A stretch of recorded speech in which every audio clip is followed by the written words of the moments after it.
D24 news కి స్వాగతం. మండల ప్రజా ప్రతినిధులు వివిధ శాఖల అధికారులు సమన్వయంతో కిర్లంపూడి మండలాన్ని అన్ని విధాలుగా అభివృద్ధి చేయడానికి కృషి చేస్తామని జగ్గంపేట ఎమ్మెల్యే జ్యోతుల నెహ్రూ అన్నారు. కాకినాడ జిల్లా కిర్లంపూడి మండల ప్రజా పరిషత్ సమావేశ మందిరంలో ఎంపీపీ తోట రవి అధ్యక్షతన ఎంపీడీఓ బడి రాజేశ్వరరావు ఆధ్వర్యంలో జరిగిన మండల సర్వసభ్య సమావేశానికి ఎమ్మెల్యే జ్యోతుల నెహ్రూ ముఖ్య అతిథిగా హాజరై వివిధ శాఖల అధికారులతో సమీక్ష నిర్వహించారు.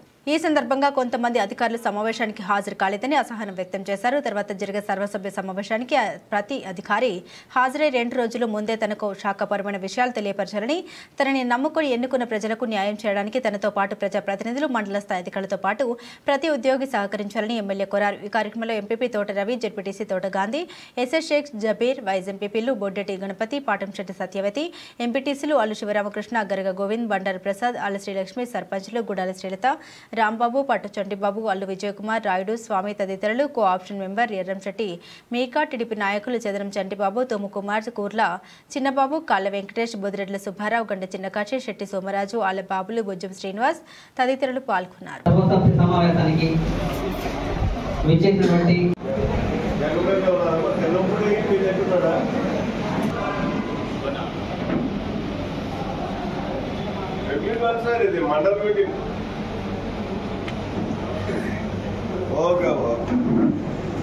గ్రామ వ్యవసాయ సహాయకులు 19 మంది.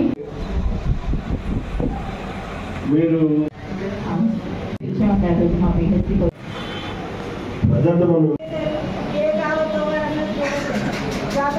అవకాశం ఉన్నప్పుడు లేదు సార్. ఇప్పుడు ప్రస్తుతానికి అయితే సిసి రోడ్లు కానీ అంటే పిఆర్ డిపార్ట్మెంట్ ద్వారా మనం ఏదైతే చేస్తామో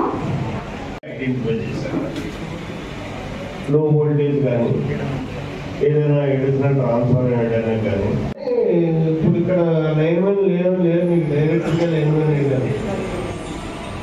అది సుమారు మరి ఎందుకు ఎండిఓ గారికి అవగాహన లేక ఎన్ని శాఖలు ఉన్నాయో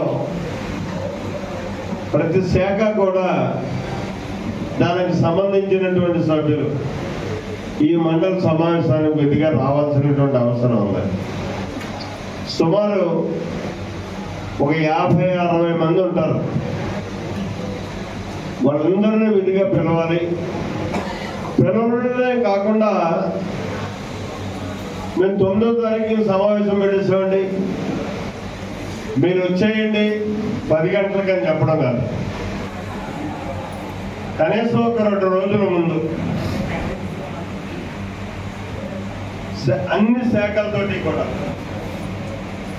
మీరు ఏజెండా ఏదైతే ఇవ్వడం జరుగుతుందో ఇక్కడ మండల సమావేశం ఉన్నదానికి ఏజెండా ఏంటి?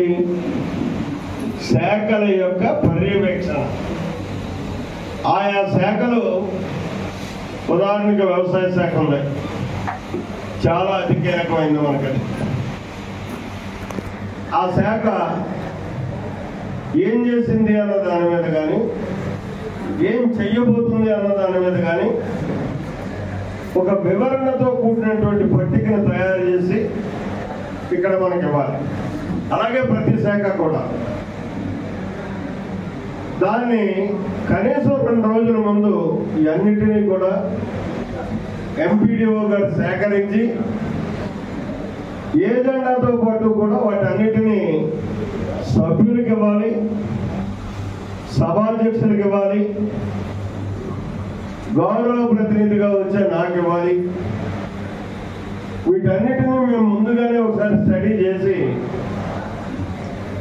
అప్పుడు అధికారులతో మనం మాట్లాడినట్టయితే వాళ్ళకే ఇబ్బంది ఉండదు, మనకే ఇబ్బంది ఉండదు.